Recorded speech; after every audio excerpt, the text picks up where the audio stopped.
Hello everybody and welcome to this video in English language. The reason is because it's an interview with the American jazz pianist and jazz singer Jamie Lynn Fletcher.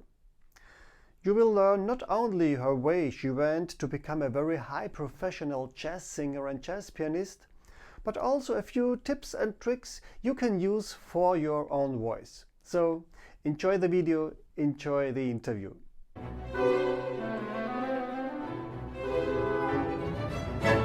I welcome Jamie Lynn Fletcher.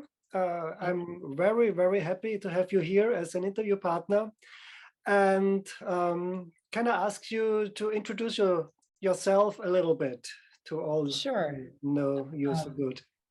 Well, I'm from Wisconsin, United States. It's very cold here in the winter. We had a very short summer. We always have short summers, but I grew up on a little family farm in the middle of nowhere. So there wasn't much of a singing or music or artistic market. My dad was really strict. I had a very tight childhood, and really my only outlet to the outside world was through the old record collection. So Duke Ellington, Ella Fitzgerald, my dad would be 92 if he were around today. So that's the music he grew up with. And so I clung on to the music so desperately, and I wanted to be a part of it. It brought so much peace and healing, and I knew I couldn't do it for real, because you don't do that when you come from low income America out in the middle of nowhere. So everything was just burning so deeply inside of me as a young adult, and I dumped everything and decided I was going to learn how to play the piano professionally in my early 20s, which was crazy. Like you start doing that, you take studies when you're 5, not when you're 23. And I was so old at that point and didn't really have the money for music schools. So I just decided to completely dive headfirst into it and figure out how to make this beautiful instrument work.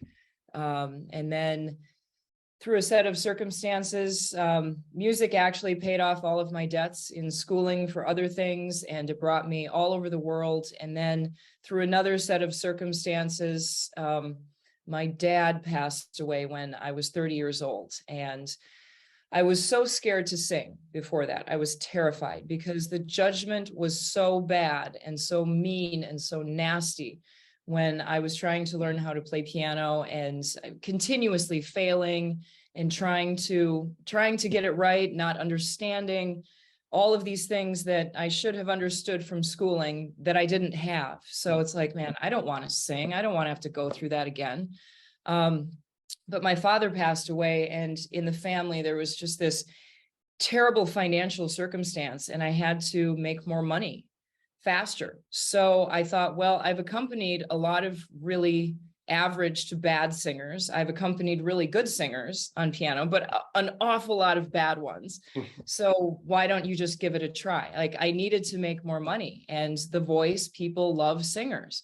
So I jumped off the cliff and I threw myself into it, and it was hard. It was scary. It was terrifying, because we get in our heads.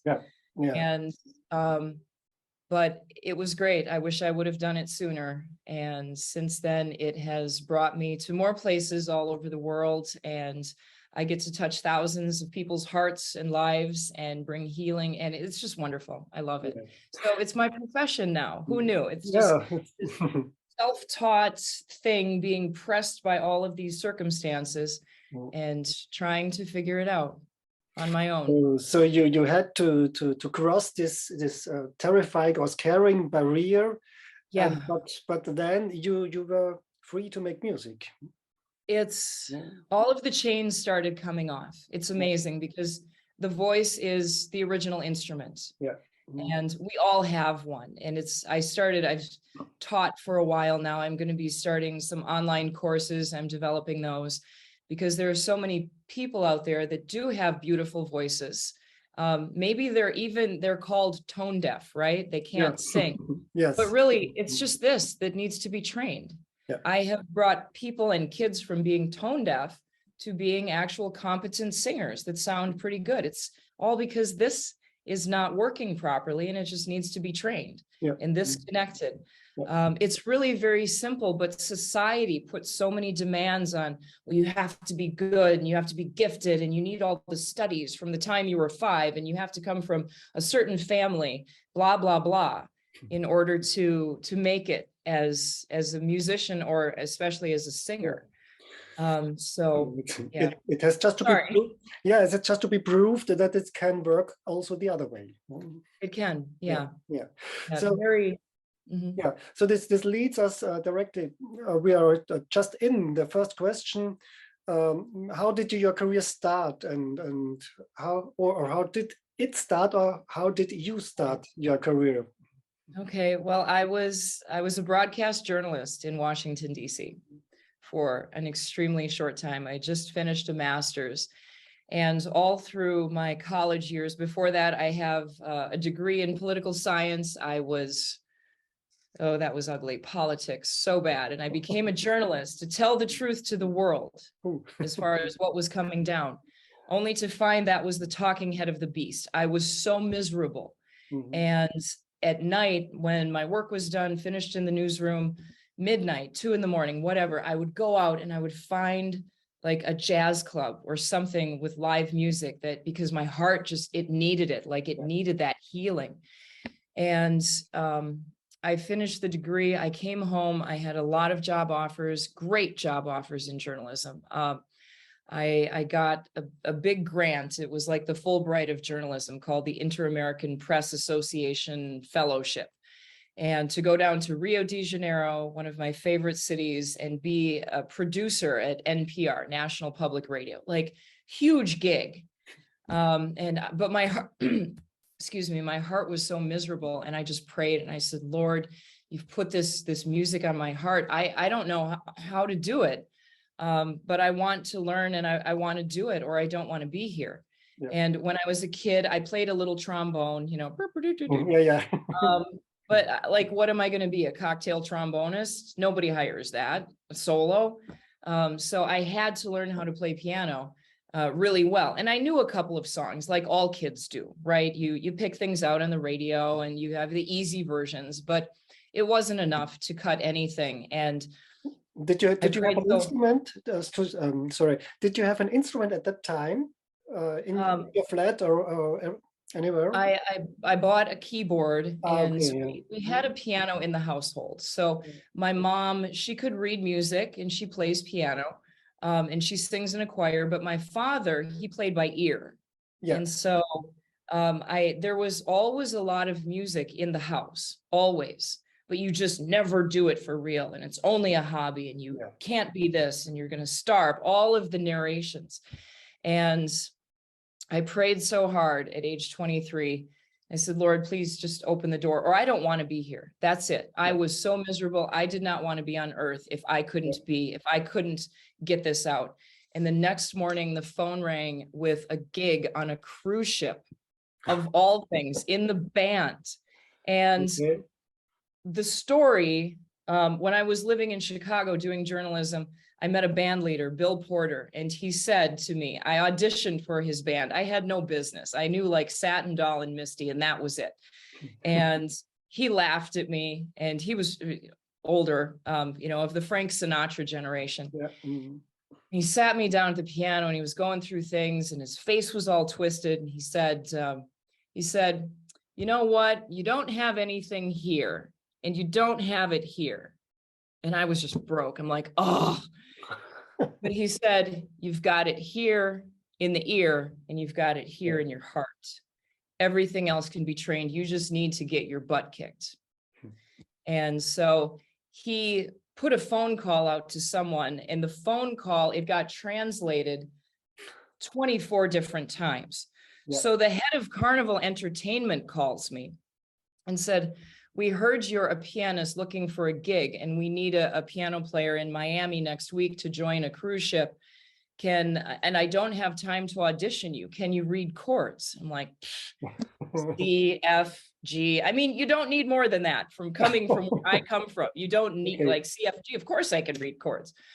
Not having any clue. It's, can you read music? I play trombone. Sure, I can read music. And I went out to this gig. They said, we just heard you finished your master's degree and are looking for a job. So they thought I finished a master's in music performance. And I didn't. And so I went out there and man, I got thrown into this gig and all these guys in the band were so good. And I had no business being there. And I'm just fumbling. I'm struggling. They have to play the backing track on piano because I'm so bad. They're all looking at me like, who is this idiot out here? But the problem is we were already like 80 miles from Miami. So you couldn't they couldn't turn the boat around. So the band leader had mercy on me and he just gave me the recordings and the music. And he said, if you can figure out the shows and play the shows by the end of the cruise, we'll keep you on, probably until they could find somebody who could play. And I worked so hard and luckily I have a good math brain. Like I love math. So I heard it on the recording and I'm watching all the patterns. It's like, oh, that's where it goes. Okay. And it made sense. So all I had to do was train these. But this was the hardest. And one cruise led to another and another and another and another. And I worked like 9 hours a day. I practiced until I couldn't move my hands. Got myself into carpal tunnel and tendonitis, but I wanted it so bad. So that really provided amazing training for me. And the guys weren't happy that I was there. Like they wanted a real piano player, but they understood that I wanted to learn. So they were all just giving me recordings and then they would swear at me and then I'd get a joke made or teased. And that's how I learned. So they supported you in your training. They did going along because they knew I wanted it that bad. And they all remembered a time when they were in that place and somebody gave them a chance. So they gave me a chance and that's how it went. And then I was doing cruise ships for about 10 years and it was great because my dad was getting much sicker. So I could do 2 or 3 months on a cruise ship and then spend 6 months at home and help take care of my father. So that was wonderful. It gave me a lot of flexibility, saved up a lot of money. It's fixed this old farmhouse. So at this moment, you already quitted journalism completely. The cruise ships? No, with your cruise ship, you quitted journalism completely at this moment. Well, because of COVID. So I did the sideman job, and then I became band leader and music director. So suddenly I was leading the bands. But then when my father passed and I needed to make more money, I just threw myself into singing. So I became a solo piano entertainer and I made more money, which was great. You need to have a huge repertoire, but I had a lot of songs from being on cruise ships. I mean, basically you're a utility musician. You keep turning out tunes. If somebody asks you for a song and you don't know it, you learn it. That's it. And you will learn it by the next night. You say, I'm sorry, I don't have it now, but I'll have it by tomorrow night. You better have that or you're going to get a bad rating and then it's going to come back.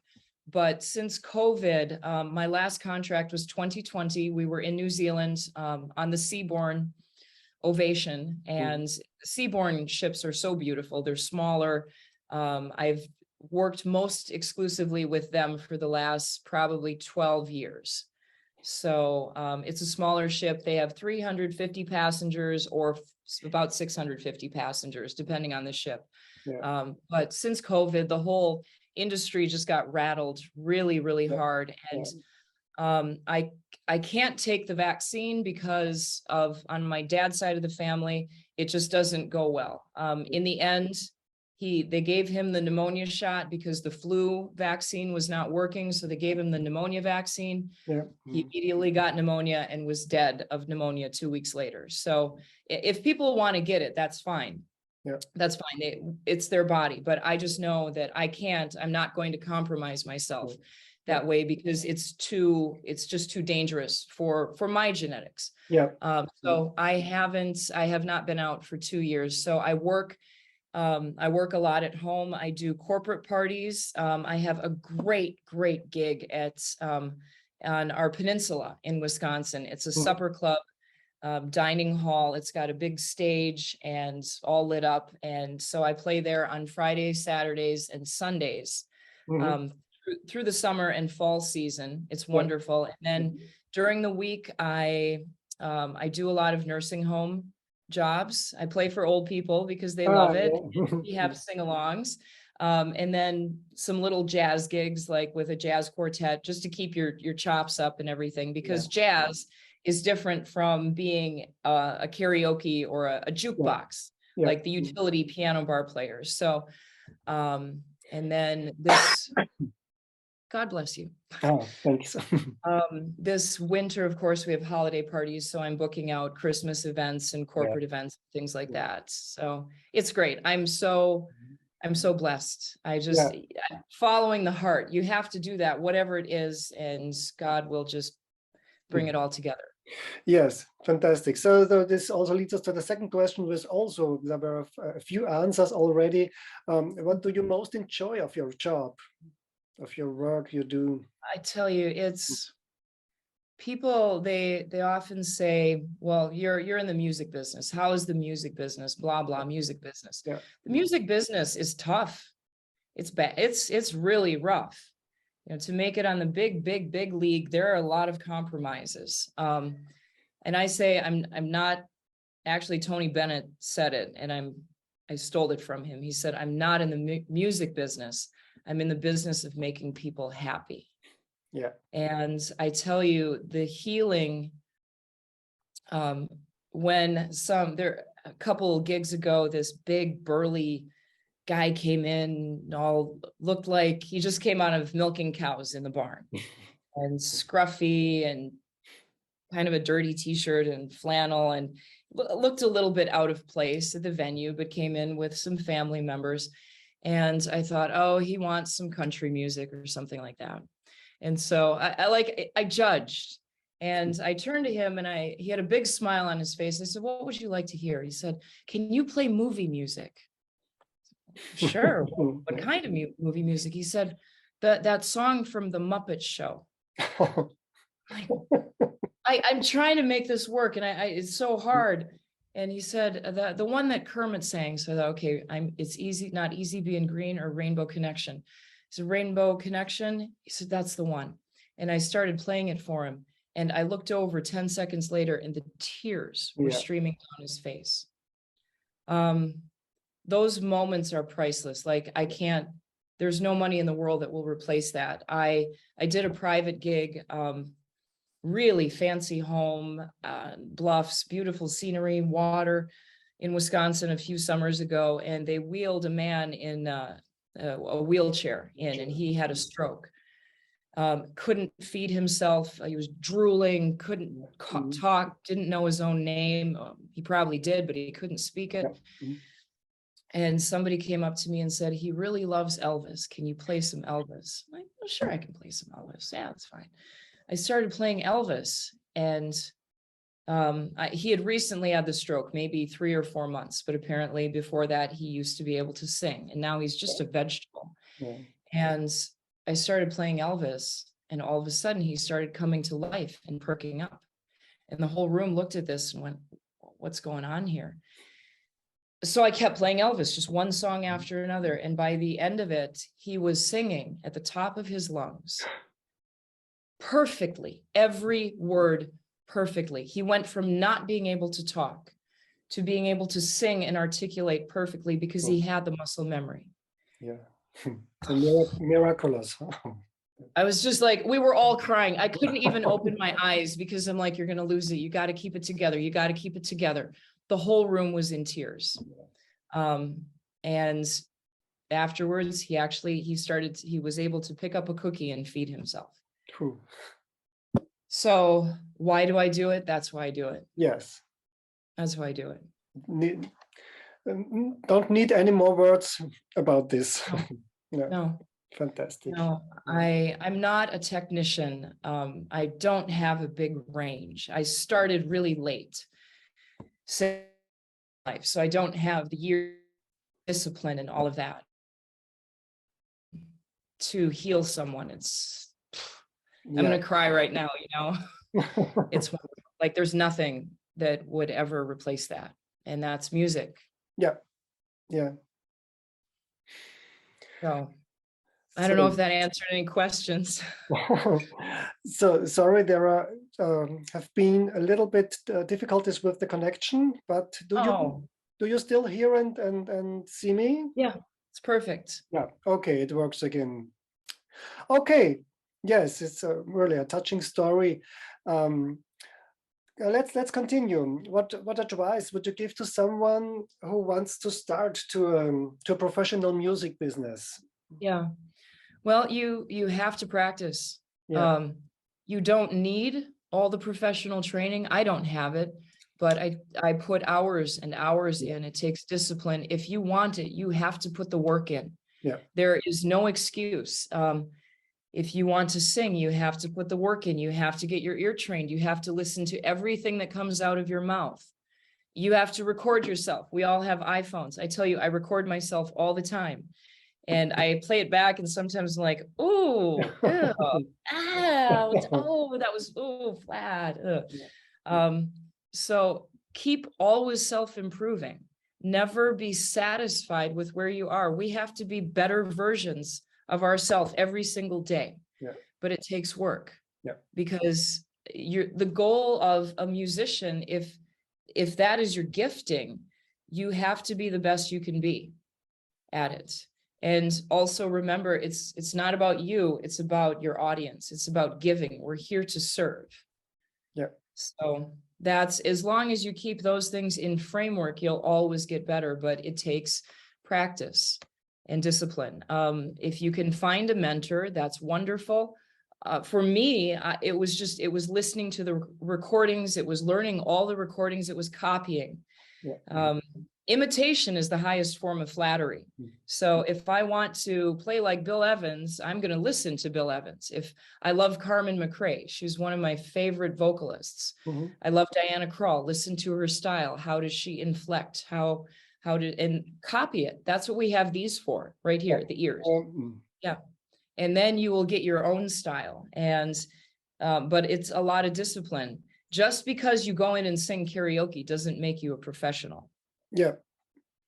At all. Yes, and it reminds me on a quote. I don't know who said it, but it's like more or less there are so many gifted musicians, but they can't get to the top because they are not willing to work enough. Yeah. Yeah. Yeah. And in 2020, I will admit I got lazy. I came home from the cruise ship. Yep. Everything was shut down. I paid out my contract, which was wonderful. And for about 6 months, I just like, oh, it's good. The ships will be back. It's fine. COVID's going to go away. Blah, blah, blah. I was not ready, I tell you. But in 6 months, how much I slipped in my technical skills, this just got lazy. Yeah. I was good. I was coasting along. I expected it was going to come back. You can't get lazy. Yeah. Like, you have to be on it every day. And I got so mad at myself when I went back to gigging and how much I had slipped. Now, to the normal ear, or to the most of the people who are listening, they can't tell the difference. Like, they just want to be entertained. They want to sing along to the songs they grew up with. But for me, it was an issue of integrity. And I had to work 80 times harder to get back what I lost in 6 months. Yes. I was not happy with myself. I was very upset. So now I'm back to where I wanted to be, but you can lose it very quick if you don't stay on it. Yes, in the moment you don't get forward, you get backwards. Yeah. You have to keep moving forward. Yeah. Standing still doesn't work. No, it doesn't work. You have to keep pushing. Subject of vocal technique. It's for me especially interesting as a vocal technique trainer. Is there a certain aspect of any vocal technique that was extremely important for you? So which after implementation has brought you extremely far in your singing? Could you? I tell you, Thank you. I have, everybody is made differently, and I have this Yeah. really small nose. And tiny little nasal cavities. So when I sing up here, it doesn't sound good. It's oh, and I'm pushing and pushing and pushing. It's like, well, then get your nose drilled out. That a lot of singers do that. They get the nasal cavities drilled out. I don't want to do that. Yeah. Because the cartilage grows back, and then you have to get it drilled out once a year. So I just decided to accept the voice that I have. Yeah. Which is down here a lot, because I'm not built to get all of the resonation, hear it in my nose. I have a lot of pressure in this area, especially after 4 hours. My gigs are 4 hours long. Yeah. If I could just do an hour, oh, no problem. Yeah. But when you're doing 4 hours, day after day after day after day, it gets taxing. There's no touring singer who would do that. Adele wouldn't do that. No opera singer would be singing, I think, 4 hours a day over and over. So I pay attention to the muscles. It's like I'm real tight here, and I'll be driving in my car, and I'm just massaging out all the muscles. And I can feel the tension, and I will get in here. I will just start twisting, and I will start massaging deep. I'll be driving along. Yep. Yeah. I do big stretches on my way to the gigs. I will stick my finger in my mouth and get into that spot right there, because I'm doing this, singing for hours and hours and hours. This gets tight. And what I was noticing, that the stress I was feeling here, it would get so bad that I couldn't swallow. And I thought, man, my vocal cords but what was the big problem was all of this was tight. Yeah. Everything was tight. So the last thing left, it was putting all the stress on the vocal cords when all of this was tight. So I have one of my best friends, like, can you pull on my face? Can you just do this? Like all this in here, all of this. Yeah. Like I probably look like a fool. I don't care, but it feels really good. Yeah. So like a massage, you do them. Yeah. But really deep, and just not let up. I do tongue stretches, like all that, like as far as I can go. So for me, the biggest thing is stretching. Yeah. Stretching and making sure this is relaxed, because when I have 4 hours ahead of me, and granted, you have a couple of breaks, but I'm hosting the room, I'm talking to people, I'm getting all of their requests. Yeah. This doesn't stop. It's continual.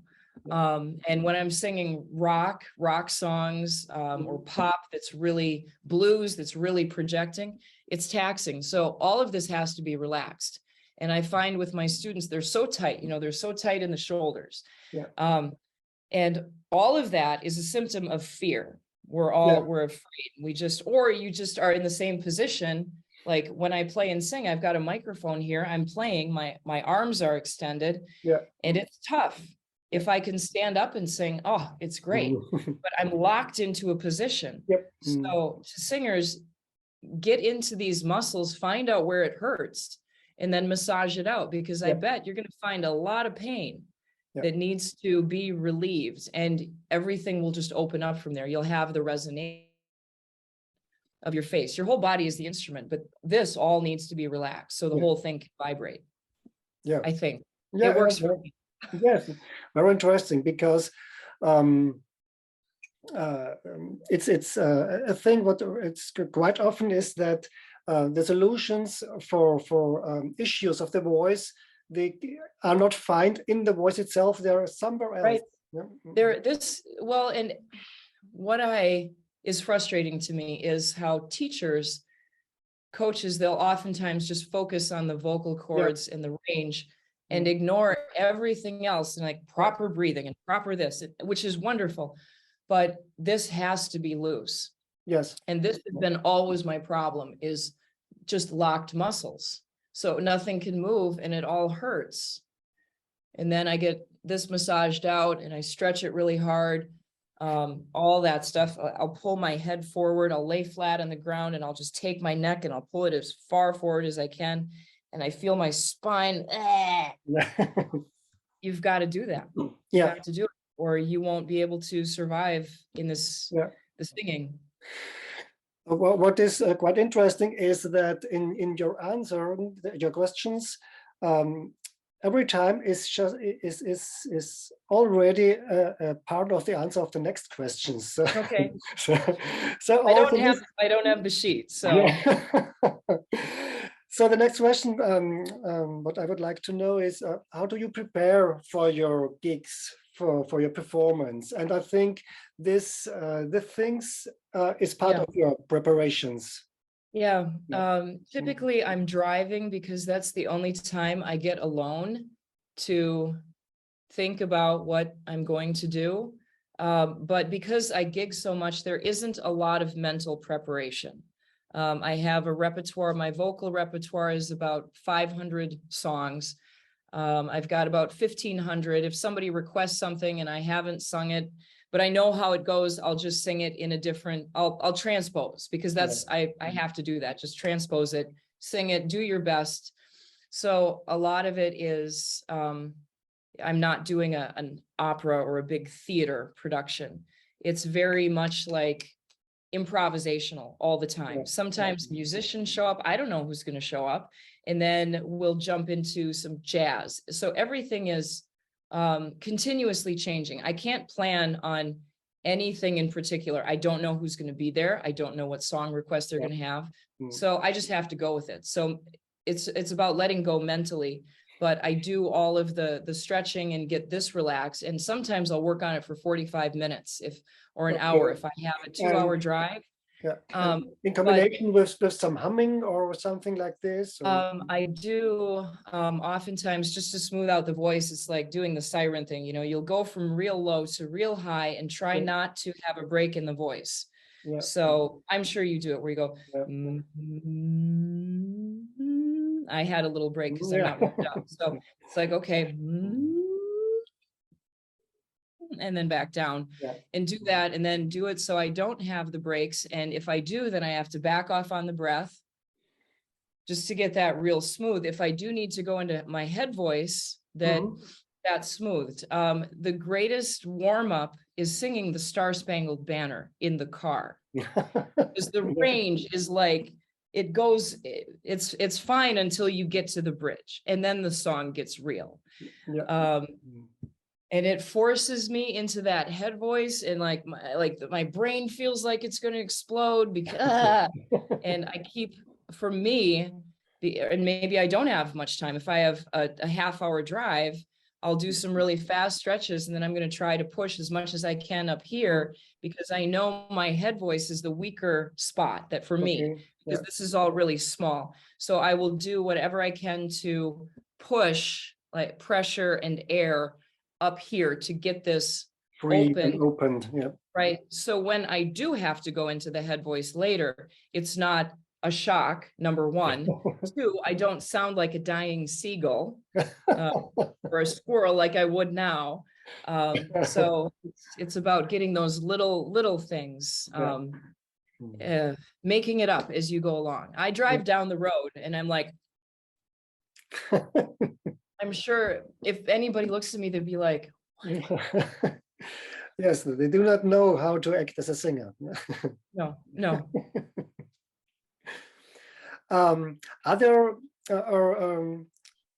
Supposing you knew that nothing could go wrong, are there any projects or any steps you would like to do, or any project you would go on if you had if you were you knew I cannot go wrong? Oh man, I tell you, the stuff I would create, I would just, I'm a creator. I love creating. And if I knew nothing could go wrong and I had unlimited money, and not that I would spend it, but so I wouldn't have to work, I would just, all I would do is just sit at the piano. I would probably get a Bosendorfer Imperial Grand, 9.5 feet. I would. And I would just sit there and I would create and I would create and I would sing and I would just work on all of the things I want technically. to take time with that so that I can be a better creator and I can get better, and then record it in my studio that I'm trying to figure out how to use right now. So I still keep that in mind every day. Like, what is the goal here? I want to get financial freedom through my art.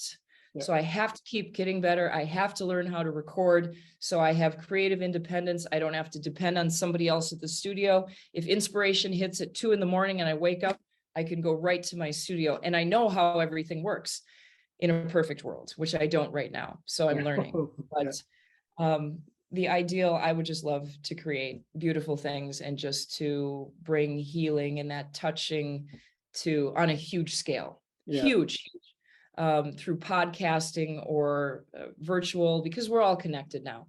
So I'm just gathering the small steps at this point while keeping that big goal in mind. Great. I think you are on the way, more or less. I'm working on it. I'll die trying. What changes have you seen in your business in the last few years? Well, here in the United States, because of COVID, and it's just the musicians and the performing arts got the worst slams, the worst hits. There was no unemployment. There was no unemployment for me. There was no special assistance. A lot of the venues got assistance, but really, if you're a musician, so many of my musician friends quit, and they're better than me. Like, they're just virtuosos. I mean, just monster jazz players, like millions of notes, technical geniuses. And they just gave up. They went into go do something else, go study something else. So the arts have been super hurt really bad here. Broadway, as you know, theater productions, Vegas, Cirque du Soleil went bankrupt. And then you had this rise of all these amateurs during COVID, learning piano or learning guitar songs on YouTube, and then going out to the bars when they did open and taking away a lot of people's jobs because they're playing for free now. And that's one thing that has been happening. So many musicians, they're not playing for free. And that was a struggle before COVID, but after COVID, it changed the world. And we have to figure out how to produce music and get it to the new audience, which is now just sitting on their couch watching Netflix at night. Because this COVID thing has just brainwashed people into not going out and doing anything, because we're all afraid of the next germ, the next whatever is going to kill us. It's like, people, you need to go out and live. Like, that's what we're here for, not meant to sit on our couches. So it's been a strain. I don't know where it's going, but I have to reposition myself. So if there is another lockdown or another whatever they decide they're going to bring on us, that I'm not stuck like I was in 2020, because right now reality is harsh. I mean, the money is less, and I'm having to reposition myself and ask for higher prices, go after the corporate jobs, which has been successful for the most part. There aren't a lot of them, but I'm trying to find those avenues to get into better paying performance arenas, and for people, and also aligning myself with the like minds, people who want the live music, who have similar values. Like, that's the other thing that this COVID has forced into, is finding the people you align with so that you can thrive, whatever it is, so that you can thrive. So I have no idea what the future is going to hold, but got to be ready for whatever. Yes, and it's again now the situations that this is a part of the answer for the next question. Because what do you think? What will be important for the next years? For a musician or a singer or an artist or a creator, you have to be self-sufficient. You can't depend on anyone else. And I know when I gigged a lot in Austria, and it's so wonderful, the arts community, and there's so much grant money and support, and really artists are cherished in Europe so much more than they are here in the United States. They're not cherished a lot in Asia. So you have a great value system for your arts, but if the singer or creator, musician, artist isn't living in an area where they are naturally valued because you have thousands of years of valuing art. You have to be able to self-produce. You have to be a hustler. You have to go out and get the gigs. You can't just sit there and think they're going to come to you. It's now or never. You have to work so hard. And you have to move yourself. You have to move. You have to figure it out. What am I going to do? How can I get to a bigger audience? What business courses do I need to take?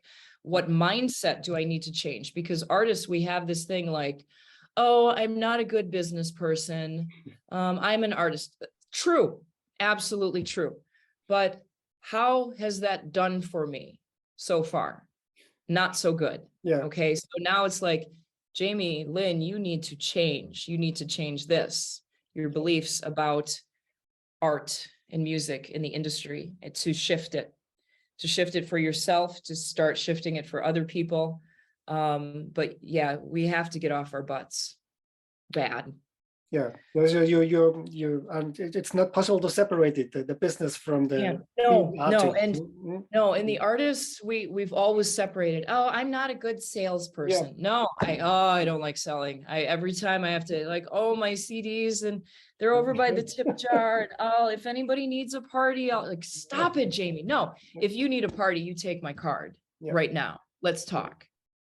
Become more aggressive. We have in a positive sense, aggressive. Positive. It would be an aggressive positive. You don't want to be forceful. You don't want to be a jerk. Maybe I would say just be more courageous and bold. But be nice. Don't be a jerk. Maybe it's also the picture you have about yourself, or the self-confidence. Self-confidence. And musicians, I mean, I know that, as I said, musicians who are so much better than me, just geniuses, masters at their craft, unbelievable, blah, blah, blah, blah, or vocal skills. And with this COVID thing, they just recessed into doing something else, just gave it up. Oh, well, I'm working at a coffee shop now and it's okay. I'm making money. All these excuses why we should be happy with where we are. It's a pity. Oh, lost the connection. So, I see you again. Do you hear me? There, froze. Okay. So, one of my favorite questions is following now. What was the craziest experience of your career? If it's possible to say one craziest experience. One, okay. So I had a piano bar, piano entertainer, vocal singing, whatever job in Korea at the Grand Hyatt Seoul.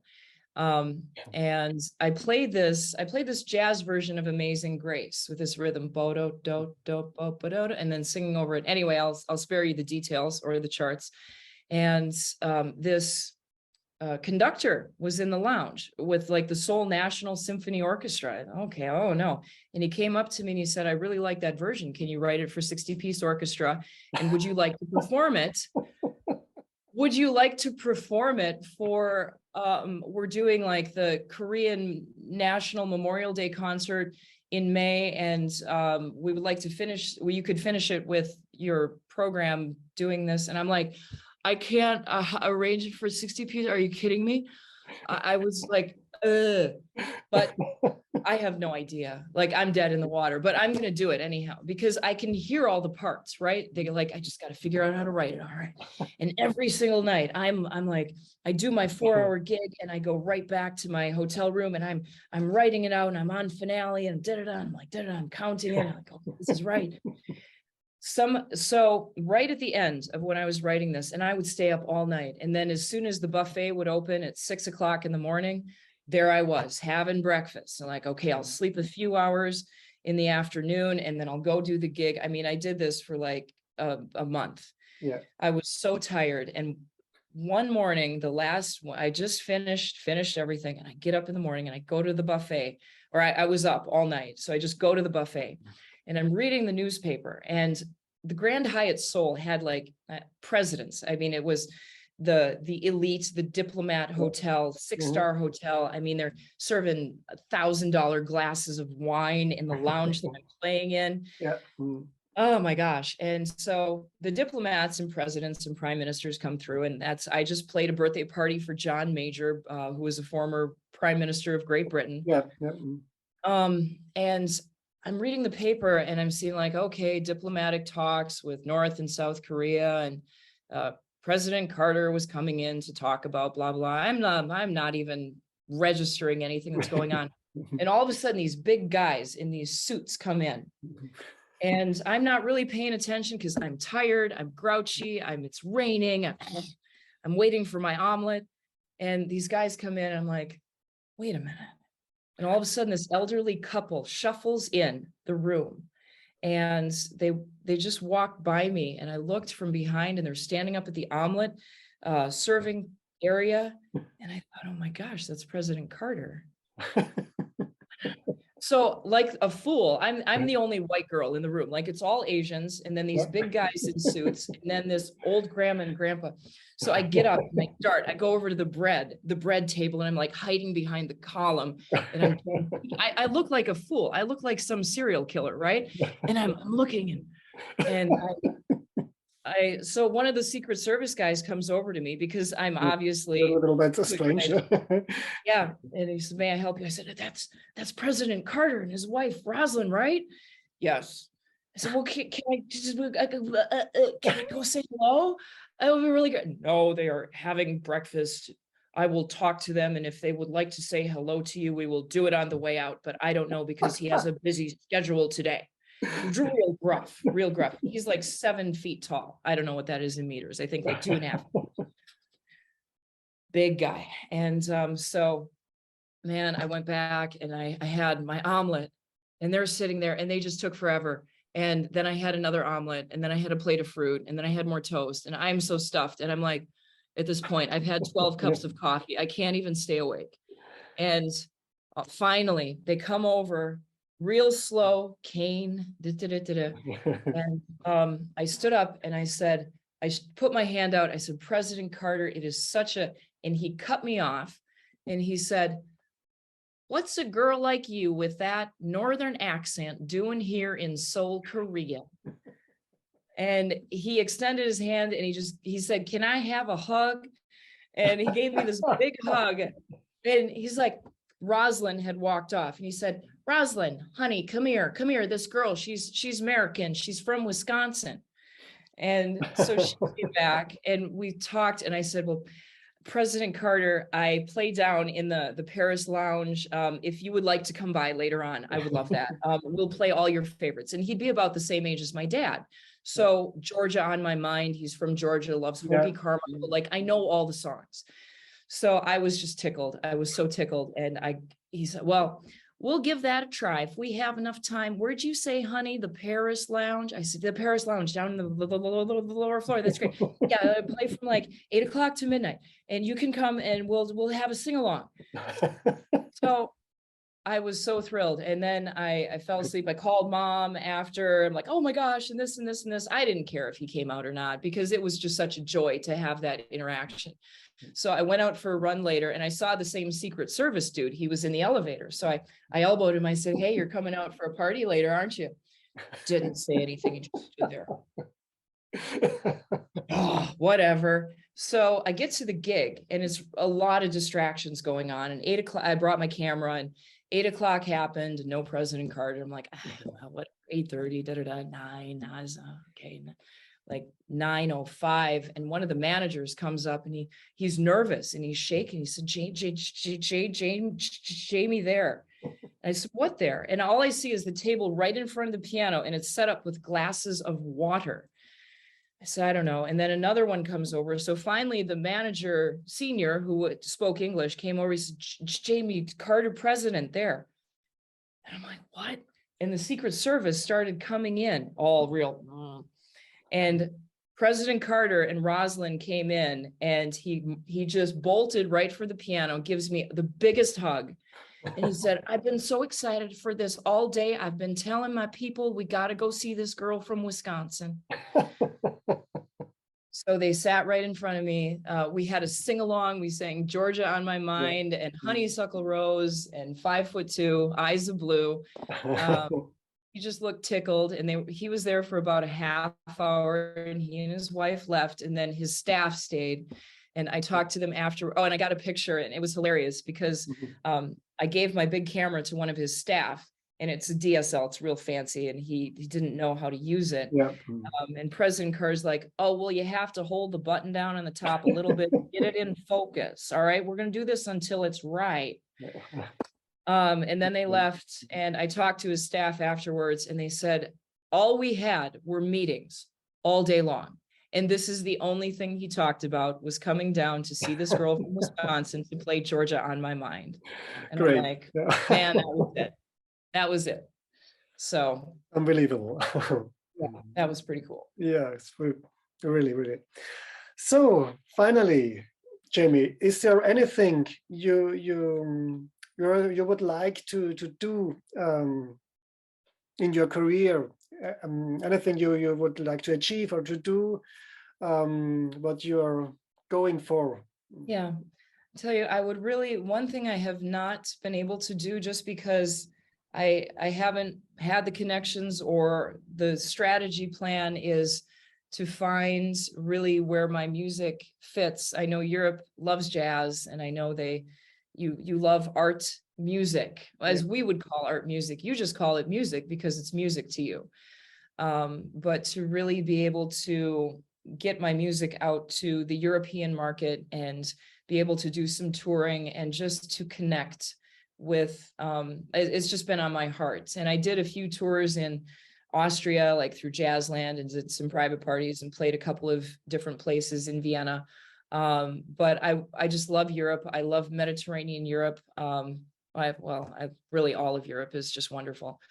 But I would like to really explore that, and to be able to do some great live performing with some great musicians, and just get that synergy that I experienced so many times, just get it out to an audience that it really fits with, so that I can play. I would do the Great American Songbook all night, like Irving Berlin and Cole Porter and Gershwin and Jerome Kern. That is really heavily on my heart. And it's considered to be, a little highbrow here, because it's more than 3 chords, and it's very poetic, and you have to think about it and you have to feel it. I would really like to be able to just do a great tour with that music in the land and audience that would appreciate it. Besides everything else I want to do, I really would like to be able to break into Europe, because you also have so many wonderful films.